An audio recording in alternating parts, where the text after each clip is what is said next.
All right. Good evening, everybody. We are going to talk about how the plot systems actually work here in Pax Day.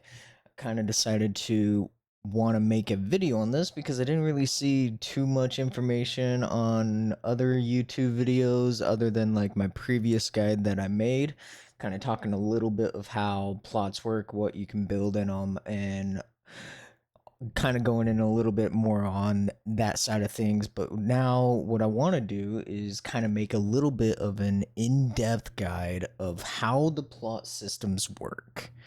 Now, given the fact that depending on the package that you decide to buy for Pax Day, you will either end up with a 1, 2, or a 4 plot system in the game.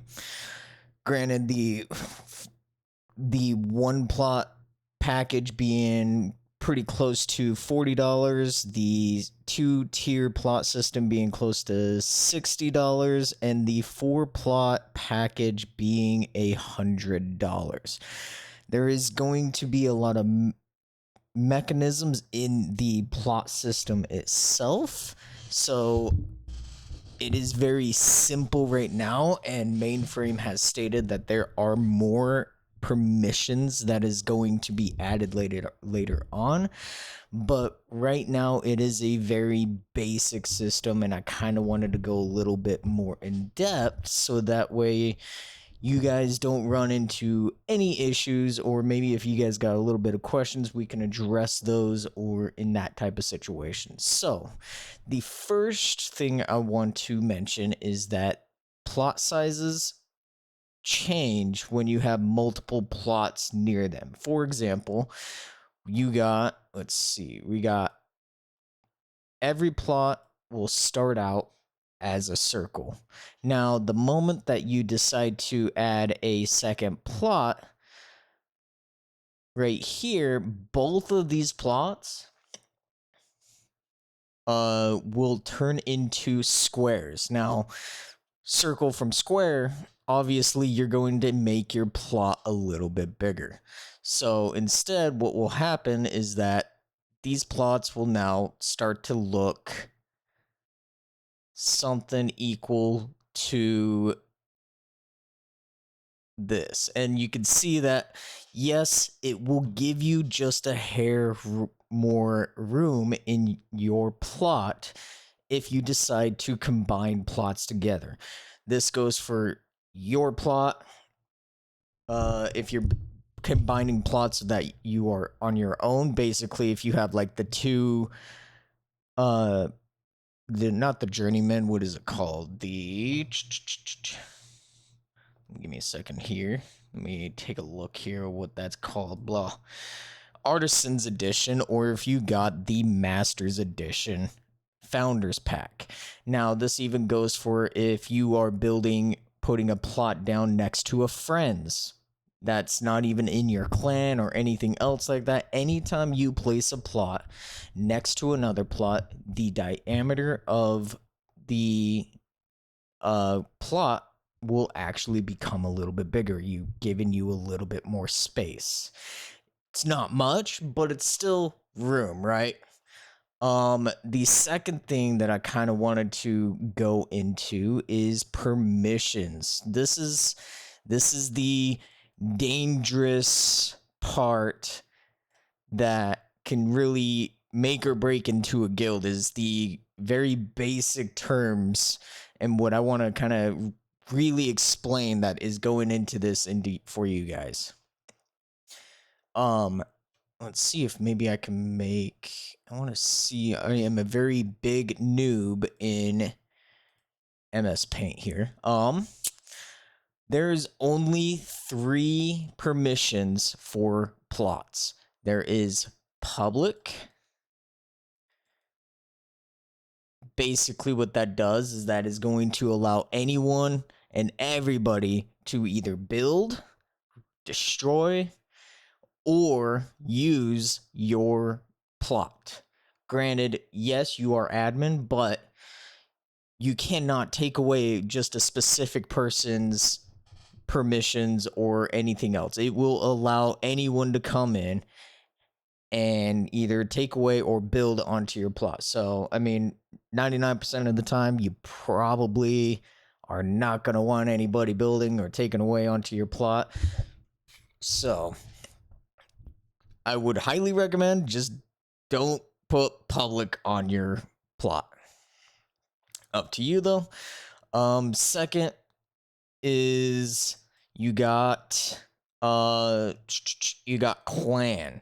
Now, here's where a lot of the political or the social MMO a lot of the political talk in the game is. So once you set this onto clan, everybody in your clan, who regardless of who it is, can build, again, take away, use your crafting tables, everything else. Now, granted, this is the appropriate way. This is kind of like, who do you trust in your guild? Do you really trust someone building on one of your plots or anything else like that? It will open up hard crafting stations, like time-gated ones like the smeltery, the leatherworking, you unlock your leatherworking, all of your like ones that require time. Stuff like your crafting benches, like a blacksmithing bench or a leatherworking bench or a tailoring bench. Those are always like anyone could always run up and just craft an item.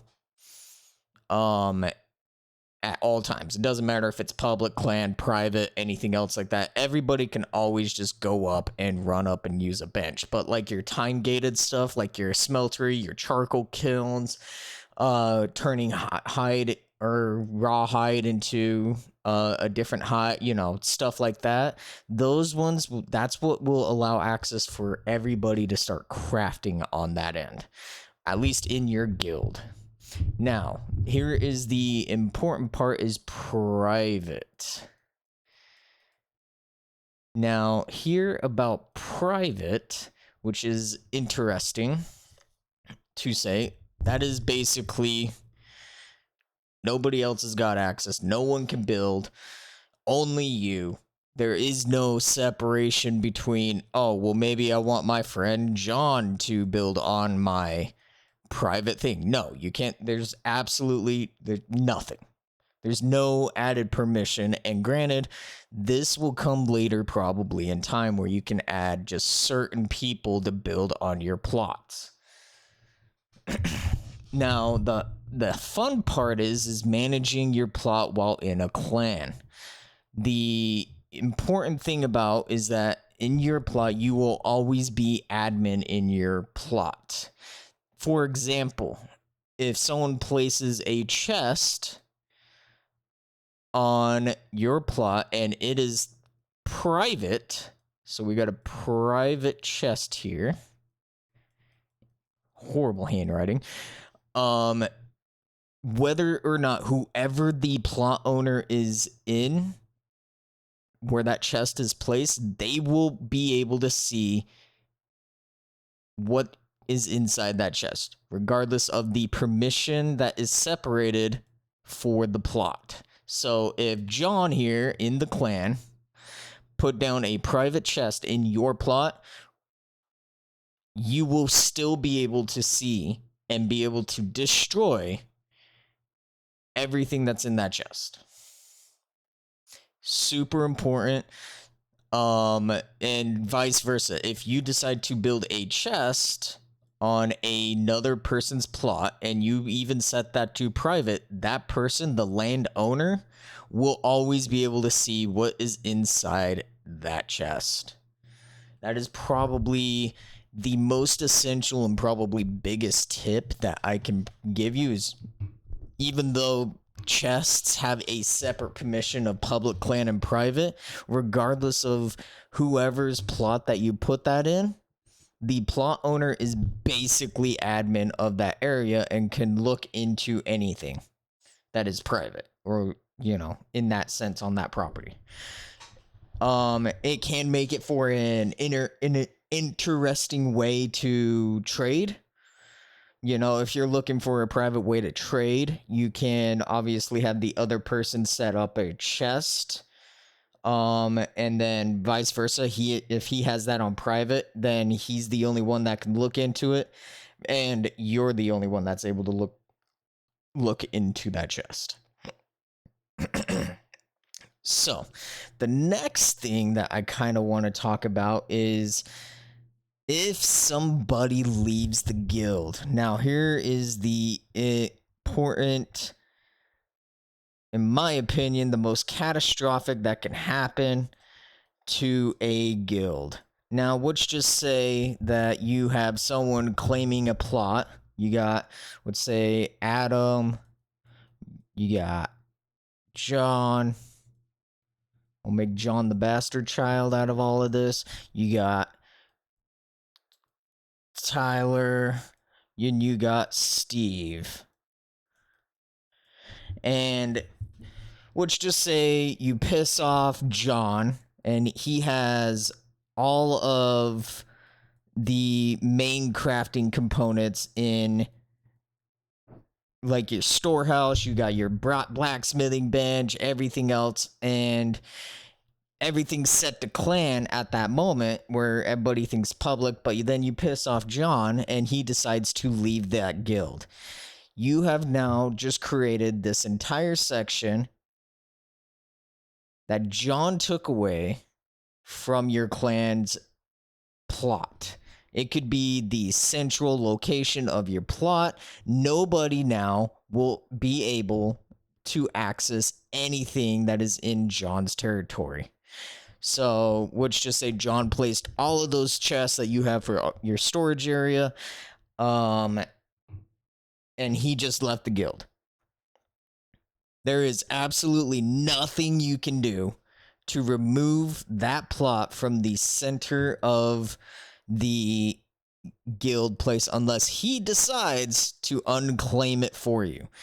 That's where the politics happens in all of these games, is that you really got to kind of play nice and hope to God that the other person plays nice. And the one thing that you kind of got to watch out for, if you have a spy in your guild, or, granted, playing the long game here,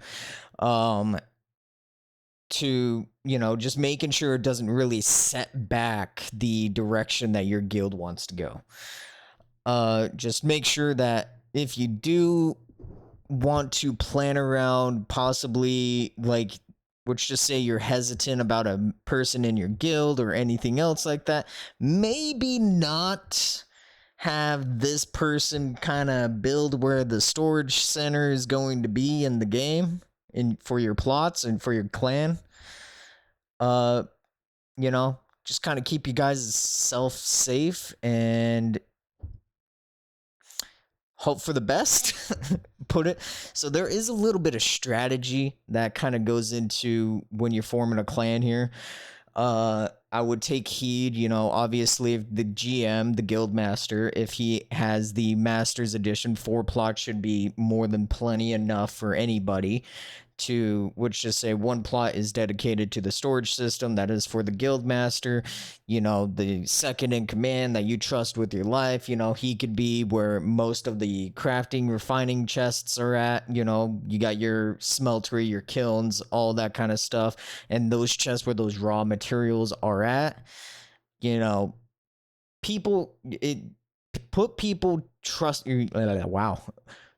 Put the plots of people you trust the most with the most essential crafting benches and chests. That's all I can recommend. Because if John leaves, you lose access to all of that. And it could really screw up a guild. That is my recommendation. So I think if that is correct, other than given that the plot sizes and stuff like that. Now, again, I kind of want to reiterate, you will see a red border here. Actually, let me pull up the map here. We got the Pax Dei interactive map, and I can probably put this link in there for everybody. Again, just to kind of give you a little bit of an overview, these red borders that you see on the map here these are the only territories that you can currently place your plots in. Again, you cannot put a plot over here in what they consider the wildlands, kind of stuff like that. Now, one beginning tip that I've seen a lot of, or actually a couple people that we ended up, taking advantage of in Alpha 2 and even in the preview, is the one thing you want to be. If you decide to pick up your plot for 2 seconds and place it somewhere else, so if you got your guild base over here, you want to like put up a foundation just for real quick, just to do the Z-axis glitch where it makes it to where you can kill a bear. You want to hurry and place a foundation there, remove that plot, bring it back to base. Now, be very cautious, because the moment that you pick up that plot, there is no delay. Do not let it slide that someone will come and claim that plot of all of your storage chest, your refinery, stuff like that. Surprisingly enough, people ended up doing that a lot, and we were able to claim plots inside of people's crafting areas and steal basically all of their chests, all of their refined materials. It didn't matter. The plot owner, you have admin access. So be very cautious. If you guys pick up your plot, just be warned, it can happen. Someone else can instantly take away all of your hard work. So, hours of grinding time. I just want to kind of give you guys a heads up. It has happened. I've done it. I have not been on the receiving side of that, but I hope to God I never do. But just kind of a future little hint. Let's see. I'm trying to think if there's actually any other thing to really talk about permissions. I mean, other than that, Mainframe has stated in their last little dev talk thing, where they kind of showed off all the buildings that for the preview that people built. They did talk about of adding more permissions, but at the same time, they don't want to make it so confusing or overwhelm the system, because it starts to get into a big bundling mess of stuff. And as everybody knows, the more features that something has, more add-ons into a thing, the more likely something's probably going to break, and then more bugs are going to happen. So just be very cautious out there, and obviously be patient. A lot of features will end up be coming out, and I'm sure like singleized permissions of like, John could build on this plot, but Steve cannot, will sooner or later come out. There hasn't been like a direct confirmation on that, but it is a very simplistic system that is going to come out here on this Tuesday. So just kind of be aware of like how the plot system actually works. Basically, to summarize up everything, is that just remember that whoever owns the plot that you're building on is admin to everything. They can take down, build, everything else, so regardless if you have a private chest or a public chest or a clan chest, anything that is quote unquote private and that is post into that plot, the admin of that plot or owner is, can always see in it. So there's no hiding that kind of stuff. If you want things to be private, you need to place it on your own plot and then set it to private. So those are just a few of my beginning little plot things, kind of a little bit more in depth of things to watch out for. The very simplistic plot system that they got going on. Other than that, if you guys did like this a little bit of a tutorial, I do appreciate if you guys would like and or subscribe. And if you guys got any more questions, please post them down below. Wow. And if you guys are interested, we will be streaming on the 18th. And if you guys want to go down and go visit that nice little purple app, Twitch, and give me a follow there, I would be more than happy to see you guys there. And I hope that you guys all have a good rest of your night.